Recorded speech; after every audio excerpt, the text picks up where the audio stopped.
Il est 13h. Bonjour à tous. Merci de nous rejoindre sur le RTM. Fin des travaux de la 5e conférence internationale de Tokyo sur le développement de l'Afrique. La conférence a adopté une déclaration de Yokohama et un plan d'action quinquennal 2013-2017. Plan que le Japon s'engage à financer à hauteur de 40 milliards de dollars. Les détails, c'est avec nos envoyés spéciaux au Japon, Sidiki Dambélé et Idrissa Traoré.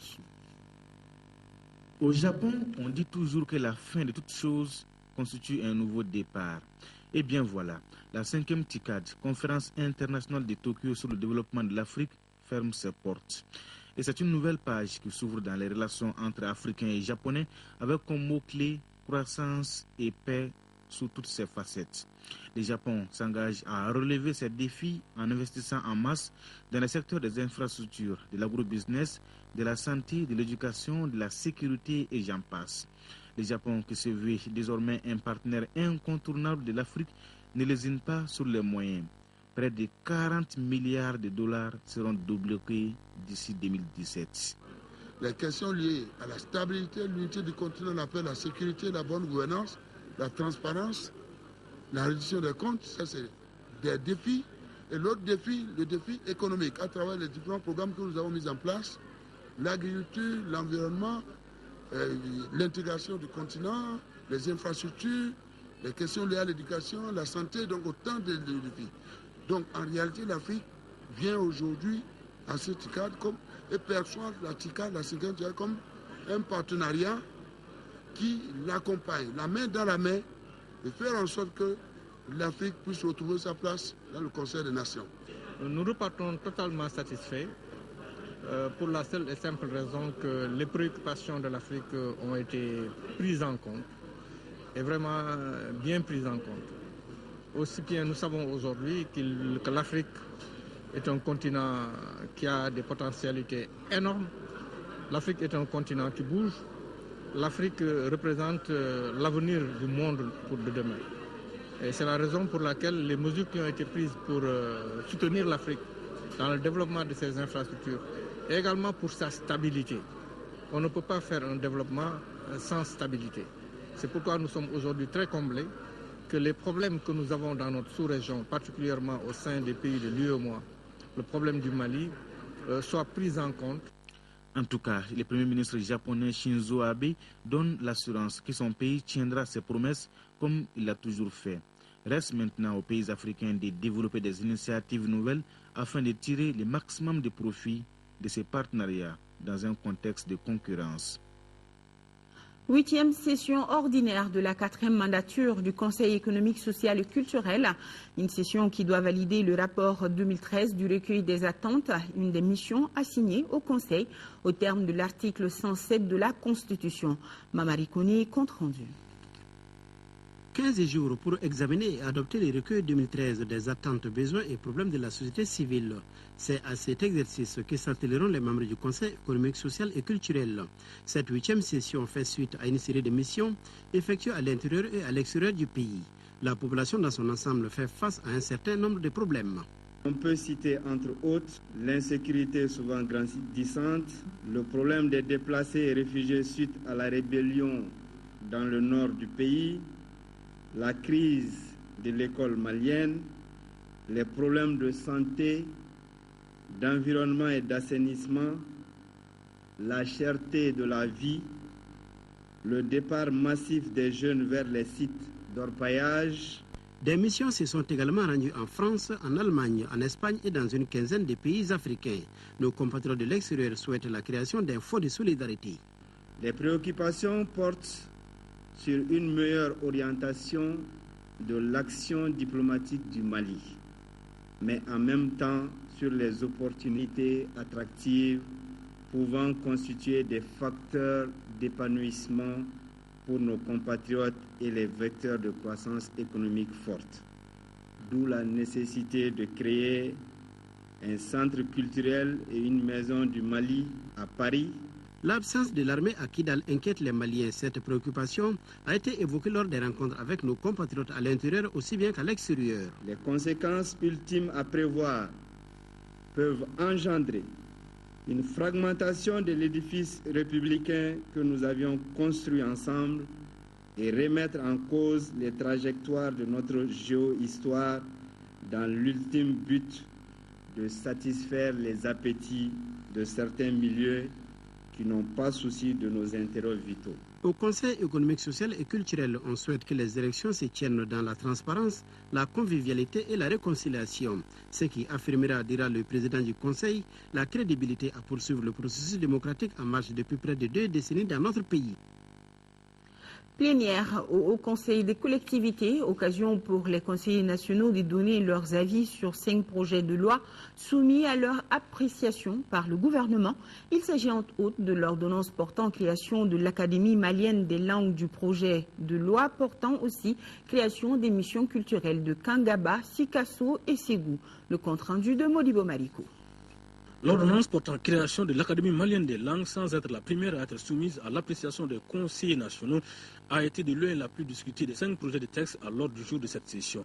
De la nécessité de sa création à l'augmentation du nombre de langues nationales en passant par la dénomination des institutions en langue nationale, les conseillers nationaux n'ont voulu rien laisser passer. En effet, en se fondant sur le succès de l'ACALA, l'Académie africaine des langues, notre pays lance un autre champ d'expérimentation en voulant créer l'AMALA, l'Académie malienne des langues. La deuxième, qui sera le point focal de la première, vise à prendre les relais des diverses structures de promotion des langues nationales. Compte tenu de leur incidence sur le développement local et régional, les conseillers nationaux, sous réserve d'amendement, ont voté les textes à 52 voix pour, 1 contre et 0 abstention. Auparavant, c'était au tour du projet de loi portant création du centre de traitement des données d'état civil de passer à l'examen de la plénière. Un centre dont la création apportera des solutions aux nombreuses lacunes constatées dans la gestion manuelle des actes d'état civil. Autre projet de loi soumis à l'avis des conseillers, c'est celui portant création des missions culturelles de Kangaba, Sikasso et Ségou. La création de ces missions culturelles procède ainsi du respect des critères d'inscription et du suivi régulier des biens culturels dans notre pays. Les conseillers nationaux, après écoute de la commission aménagement du territoire, ont adopté ces textes à l'unanimité des 53 conseillers présents. Maintenant, sans recommander la dotation de ces différentes missions à moyens leur permettant de mieux accomplir leurs missions. 2 autres documents, notamment le projet de loi portant création du Centre pour le développement du secteur agroalimentaire et celui relatif à la création de l'Inspection générale de l'éducation nationale, ont aussi eu le quitus des conseillers au cours de cette plénière, la dernière de la session de l'année 2013. L'armée malienne sera à Kidal, quel qu'en soit le prix. C'est la position en tout cas du gouvernement malien. Le ministre de la Communication, porte-parole du gouvernement, a rencontré la presse pour donner ce message du gouvernement. Manga Dambélé a également précisé que si les exactions sur la population noire de Kidal se révèlent vraies, les auteurs seront sévèrement punis conformément aux dispositions en vigueur. Les détails, c'est avec Brahma Traoré. Le ministre de la Communication, Manga Dambélé, monte au créneau. Le porte-parole du gouvernement donne la position des autorités nationales sur la situation à Kidal. Le message du gouvernement est clair et ferme. L'armée malienne sera à Kidal sans condition et dans un délai très court. En tout état de cause, avant les élections, le drapeau malien flottera à Kidal. La présence de l'armée malienne à Kidal n'est pas négociable. Le président de la République par intérim en tête, le Premier ministre et son gouvernement mettront tout en œuvre pour que l'armée malienne soit dans les plus brefs délais à Kidal. Les autorités souhaitent que cela se passe en parfaite entente avec la France, la CEDEAO, l'Union africaine, l'Union européenne, les Nations unies. Un autre message fort du gouvernement est relatif au dernier développement de la situation à Kidal. Le ministre de la Communication rassure, si les exactions sur la population noire se confirment, les auteurs seront sévèrement punis. Pas question d'admettre ce que le gouvernement appelle d'épuration raciale. Au Mali, nous n'avons pas l'habitude, nous, d'utiliser les expressions de couleur. Au Mali, nous n'avons pas la culture de dire les blancs ou les noirs.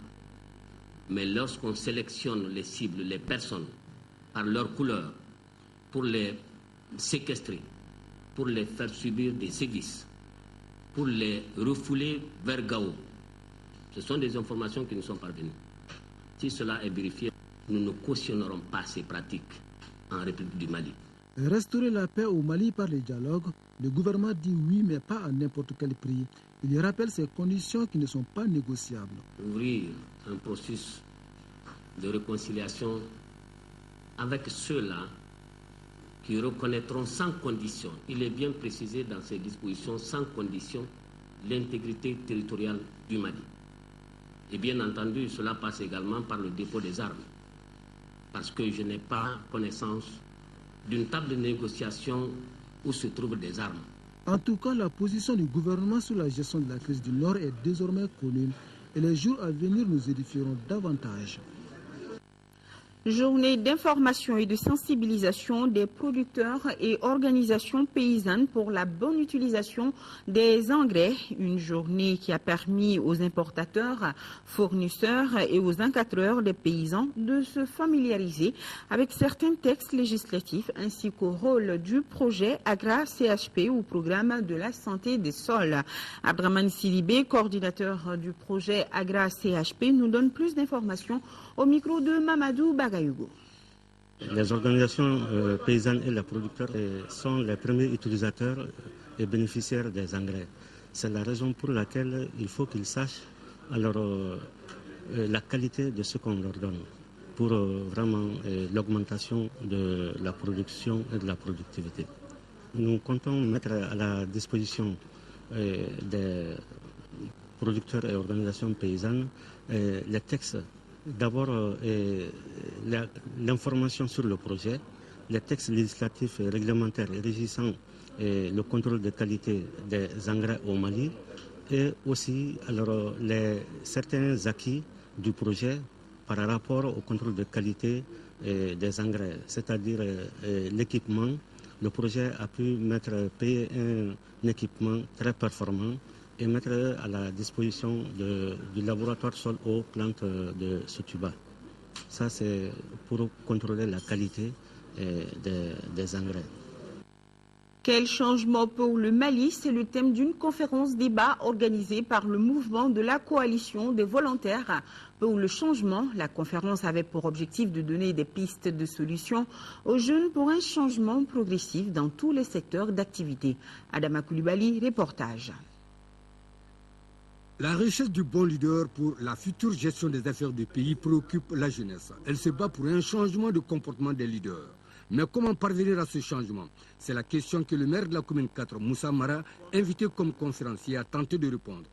Le changement qui est une nécessité dans notre pays, pour être une réalité demain, a besoin que la jeunesse s'engage. Que la jeunesse prenne conscience d'abord que c'est elle qui est perdante quand le système du passé perdure. Parce que les élites et les responsables qui sont gagnants dans ce système-là de corruption, de népotisme, de vol, de mensonges, ne changeront pas. Les jeunes, à travers le mouvement de la coalition des volontaires pour le changement, avaient organisé cette conférence débat pour avoir des pistes de solutions qui pourront aboutir à ce changement qu'ils cherchent. Nous pensons, nous en tant que jeunes, pensons que c'est à nous que revient la charge de faire venir le rendez-vous qu'on attendait du changement depuis 1960 jusqu'à maintenant. C'est pourquoi le choix du thème porte sur quel changement pour le Mali. M. Mara, au cours de son exposé, a égrené des qualités du bon leader. Il souligne que le leader doit savoir d'abord qu'il est au service de ceux qui l'ont choisi. Son exposé a été suivi par des contributions et des questions des invités. Où doit-on commencer la lutte pour le changement? Comment reconnaître le bon leader? Sont des questions retenues parmi tant d'autres. Aux différentes questions posées, le conférencier a pu donner des réponses satisfaisantes. Sur un tout autre plan, suite à l'incendie du marché Johnny Johnny de Caille en mars dernier, qui a tout ravagé à son passage, les 5 députés du cercle de Caille viennent de faire don de 30 machines à coudre à l'association des tailleurs du marché de Caille. La correspondance de Mahamadi Alioubari. Les 5 députés du cercle de Caille viennent d'offrir 30 machines à coudre à l'association des tailleurs du marché John John de Caille. En effet, ce geste fait suite à un grand incendie survenu le mois de mars dernier qui a détruit une grande partie du marché, dont le hangar des tailleurs John John. D'une valeur de plus d'1 million de francs CFA, ces 30 machines à coudre vont permettre aux bénéficiaires d'augmenter leur capacité de production. Ce don fait suite aux requêtes que les tailleurs avaient formulées à l'endroit des parlementaires. Nous, élus du cercle de Caille, une association avec nos collègues de la région, nous avons dépêché une délégation dont moi-même je faisais partie de cette délégation pour venir voir nos parents, frères et sœurs, pour partager la douleur avec eux et avec un geste. Donc Dieu a fait aujourd'hui, cette requête a été aboutie. Donc mes collègues du cercle de CAI m'ont mandaté de venir faire la remise officielle au niveau de l'association ici. Ces arts d'action doivent être multipliés par les autorités administratives, politiques et les personnes de bonne volonté afin de contribuer efficacement à réduire la souffrance des tailleurs du marché John John de Caille qui ont été victimes de l'incendie de mars dernier. Un mot de sport, du football. La 24e journée du championnat national de Ligue 1 s'est soldée avec 2 rencontres à l'affiche. Les 11 créateurs de Nyarila ont été battus par l'ASB 3-2. L'AS Bakaridjan a gagné par 1-0 contre Atar Club de Kidal. Diara Konati. Les 11 créateurs de Nyarila, nullement inquiétés dans ces championnats, à 6 journées de la fin, se sont fait battre par l'ASB 3-2. Cette association sportive de Bamako prend ainsi une bouffée d'oxygène en vue du maintien. C'est au 7e et 11e minute que le public verra 2 fois l'ASB trouver le fond des filets avant de se faire rejoindre au score. Le premier but est l'œuvre de Boubacar Sissoko sur un corner tiré par Malik Berté. Le second est inscrit par Mamadou Diallo qui a récupéré une balle en profondeur pour battre le portier. Les créateurs de Nyarila, blessés dans leur orgueil, mettent toutes leurs compétences dans le jeu.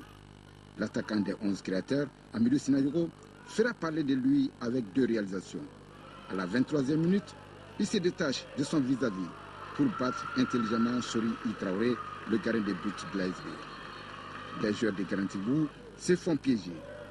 Djadjiri Konaré, en position de dernier défenseur, commet l'irréparable dans la surface de réparation.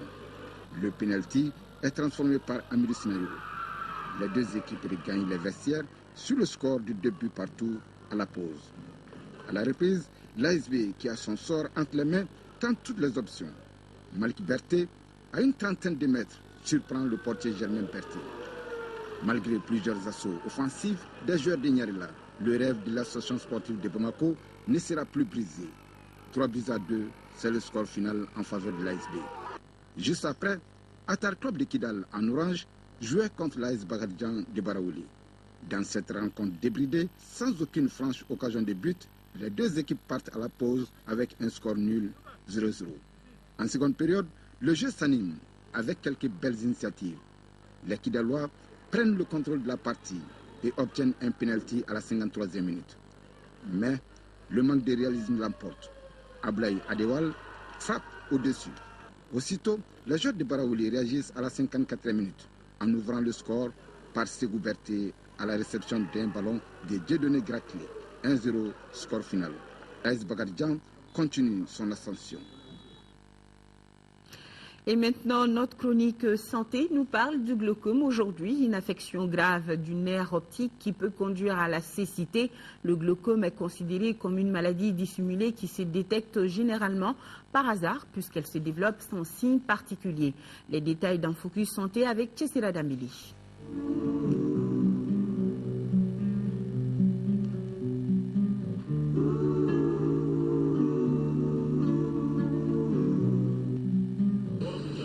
Le glaucome est une atteinte du nerf optique reliant l'œil au système nerveux. Dans le monde, plus de 60 millions de personnes souffrent de cette maladie qui peut conduire à la cécité si rien n'est fait, alors que 6 autres millions de personnes ont déjà perdu la vue.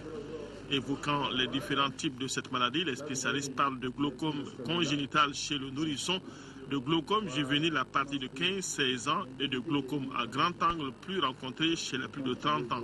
C'est un glaucome qui ne donne pas de signes particuliers. C'est-à-dire le malade il ne viendra pas se plaindre qu'il ne voit pas, il ne se plaindra pas qu'il y a des douleurs, il ne se plaindra pas que les yeux le grattent.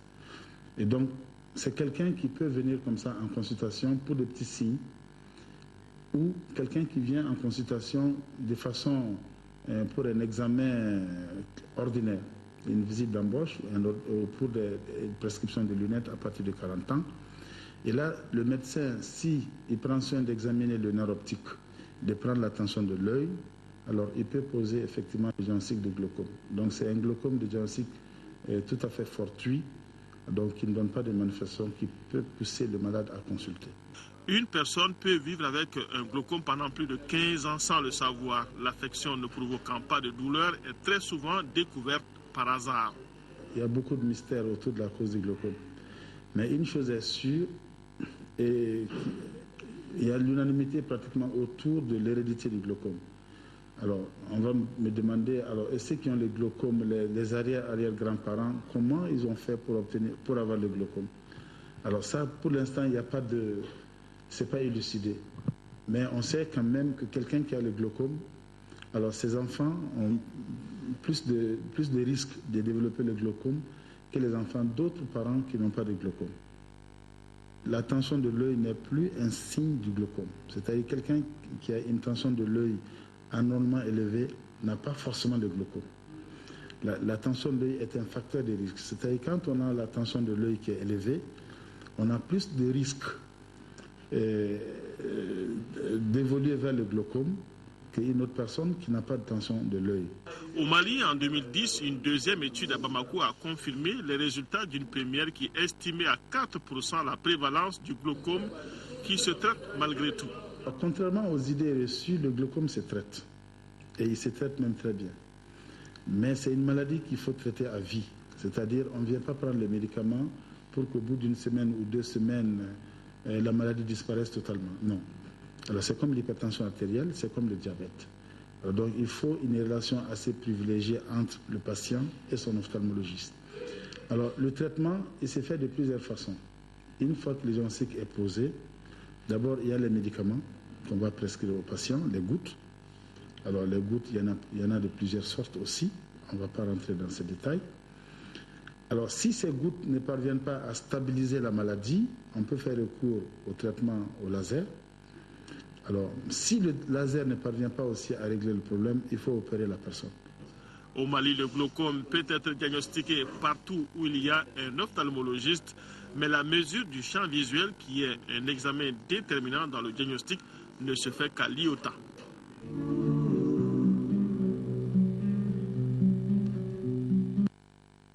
Et avant de boucler ce journal, cette annonce, comment relever le taux de participation à l'élection présidentielle de juillet 2013? C'était le thème de questions d'actualité du dimanche dernier.